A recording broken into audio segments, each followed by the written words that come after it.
medical surgery. But it's only the beginning of a terrifying journey that will test both patient and parents in ways they could have never imagined. I was numb. I could not move. I couldn't breathe. We were in this big world with no answers and a dying child.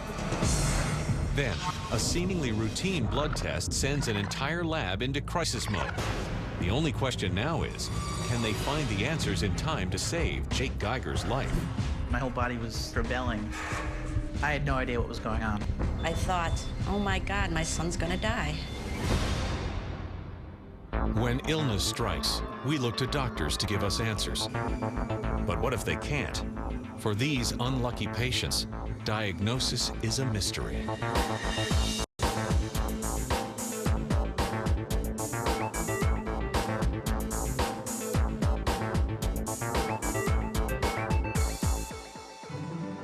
High school sweethearts Carol and Fred Kurpiel got married in the summer of love, 1967, and quickly settled down in Peachtree City, Georgia.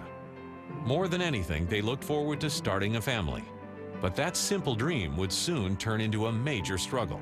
I wasn't able to carry children, so we thought about adoption as our alternative, and we pursued it from there. The adoption process is not an easy one. But after 10 long years, the Kurpiels finally bring home their adopted son, Derek. This was what we wanted to do, was be a family. We became instant parents and an instant family. Then, in the fall of 1981, Carol and Fred decide to go through the whole thing again. But this time, they adopt a baby girl who they name Laura Ashley Kurpiel. When they put her in my arms, I just couldn't take my eyes off of her. She was beautiful. She had dark, beautiful, curly hair. Derek is thrilled to have a little sister, and the young parents are delighted to finally have the family they've always wanted. But a few weeks after bringing Ashley home, Carol notices something odd about her daughter's tiny feet. The large toe on each foot appeared to be much smaller than the rest of her toes, and a little bunion appeared on each toe. I brought this to the attention of the pediatrician. But after giving little Ashley a thorough head-to-toe exam, the pediatrician assures the Kurpiels that they have nothing to worry about. He gave me the answer that it could be a cluster toe, which is not uncommon. I wouldn't be concerned. We'll just say that her husband will have expensive shoe bills. And just as the doctor promised, Ashley doesn't have any trouble learning to walk. In fact, she hits all of her milestones right on time. As a toddler, Ashley was very precocious. She was adorable. For the next 2 years, Ashley continues to thrive and appears no different than any other little girl her age. Then, one day in the fall of 1984, while she's fitting her daughter for a new dress, Carol feels something on Ashley's back that sends a chill up her spine. I ran my hand along the back side of her right shoulder, and I could feel a very large, warm lump. It was full and red and warm to the touch. It was very scary looking. It was like someone had pumped air up into the right side of her body. I couldn't believe it.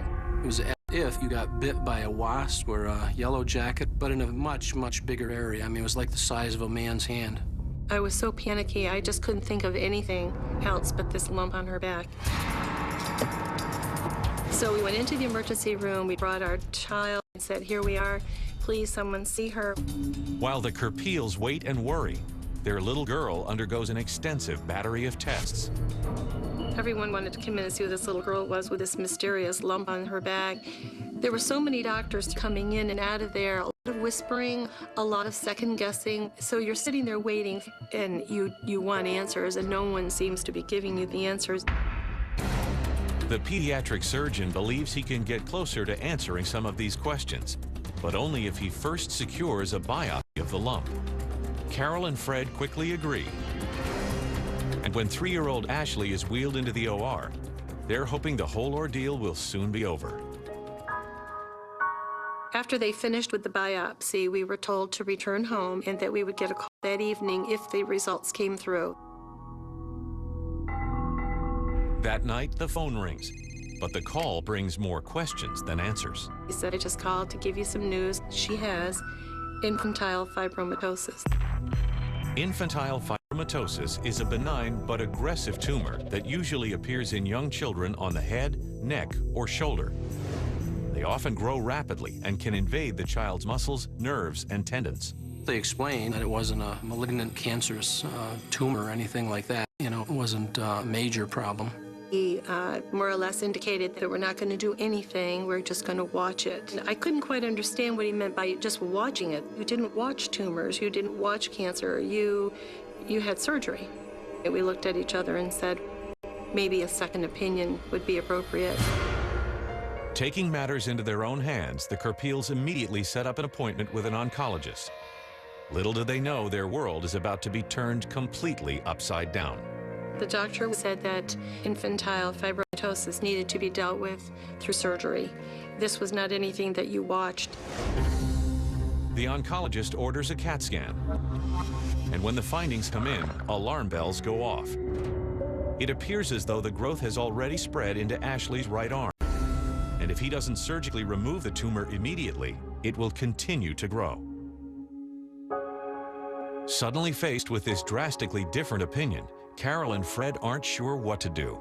He kept saying, you don't know until you get in what you're going to find. I can tell you that we'll probably just need to remove that muscle. We thought about it and agreed to bring Ashley in and to do this. That was the family decision. The next day, Carol and Fred are a bundle of nerves as they count down the hours to the surgery.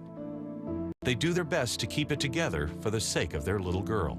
There was a song that she used to sing so well, You Are My Sunshine, and she was singing that before they came to take her away. We got her to sing because she was a little curious as to what was going on. We told her someone was going to have to take her. She got a little bit terrified. The person that came in was in their surgical outfit, and I picked her up, and I was the last person that actually handed her over. She was crying. She didn't want us to give her away, she kept saying. Well, she's got to do it. She's got to go. And that was the last we saw of her. As the medical team begins the surgery, Carol and Fred settle in for what they know will be the most agonizing day of their lives. But just halfway into the 5-hour procedure, one of the surgeons comes barreling through the OR doors. His eyes were wide open, his hands were very red and stressful looking, and I could see this look of emergency in his face and terror. And it was like, did he do something wrong? Did something happen? And he said, oh, Mrs. Kurpiel, where's your husband? I said, well, I just sent him upstairs a little while ago. And he said, well, I have no time to wait for him. We need to talk right away. He was telling me, we've gone through this surgery as far as we can go. I have dissected and dissected. He said, and this tumor has gone up under her arm, down her back, around her side. He said, it's just amazing. I have just got to take the arm and shoulder in order to get it all. I kept having him repeat this to me. Do I understand what you're saying? This whole arm has to come.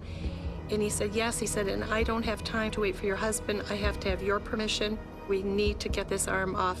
I've left her in a terrible state. We've got to get this thing off.